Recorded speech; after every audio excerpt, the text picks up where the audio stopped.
Trump and I, we've had a hell of a journey. I hate it to end this way. Oh my God, I hate it. El senador Lindsey Graham, uno de los más leales defensores del presidente Trump, da cátedra durante su discurso en el Senado. Graham le dice, "Hasta aquí, Trump." Trump and I, we've had a hell of a journey. I hate it to end this way. Oh my God, I hate it. From my point of view, he's been a consequential president. But today, first thing you'll see, all I can say is count me out. Enough is enough. I've tried to be helpful. But when the Wisconsin Supreme Court ruled 4-3 that they didn't violate the Constitution of Wisconsin, I agree with the 3, but I accept the 4. If Al Gore can accept 5-4, he's not president. I can accept Wisconsin 4-3. Pennsylvania, it went to the Second Circuit. So much for all the judges being in Trump's pocket. They said, no, you're wrong. I accept the Pennsylvania Second Circuit that Trump's lawsuit wasn't right. Georgia, they said the Secretary of State took the law in his own hands. He changed the election laws unlawfully.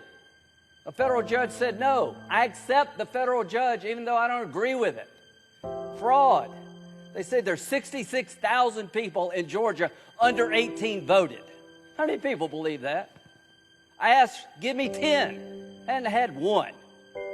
They said 8,000 felons in prison in Arizona voted. Give me 10. I hadn't gotten one. Does that say there's problems in every election? I don't buy this. Enough's enough. We got to end it. Vice President Pence, what they're asking you to do, you won't do because you can't. You talk about interesting times. I associate myself with Rand Paul. How many times will you hear that? The mob has done something nobody else could do to get me and Rand to agree. Rand is right. If you're a conservative, this is the most offensive concept in the world, that a single person could disenfranchise 155 million people. The President of the Senate shall, in the presence of the Senate and the House of Representatives, open all certificates, and the votes shall then be counted.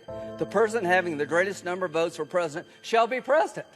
Where in there does it say Mike can say, I don't like the results, I want to send them back to the states, I believe there was fraud? To the conservatives who believe in the Constitution, now's your chance to stand up and be counted. Originalism, count me in. It means what it says. So, Mike, Mr. Vice President, just hang in there. They said we can count on Mike. All of us can count on the Vice President. You're going to do the right thing. You're going to do the constitutional thing. You got a son who flies F-35s. You got a son-in-law who flies F-18s. They're out there flying so that we can get it right here. There are people dying, to my good friend from Illinois, to make sure we have a chance to argue among ourselves, and when it's over, it is over. It is over. The final thing, Joe Biden. I've traveled the world with Joe. I hoped he lost. I prayed he would lose. He won. He's the legitimate president of the United States. I cannot convince people, certain groups, by my words, but I will tell you by my actions that maybe I, above all others in this body, need to say this.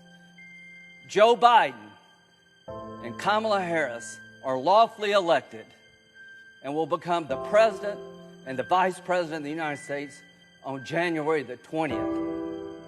Soy Daniela Cervellón y esto es NB. Síguenos en nuestras redes sociales.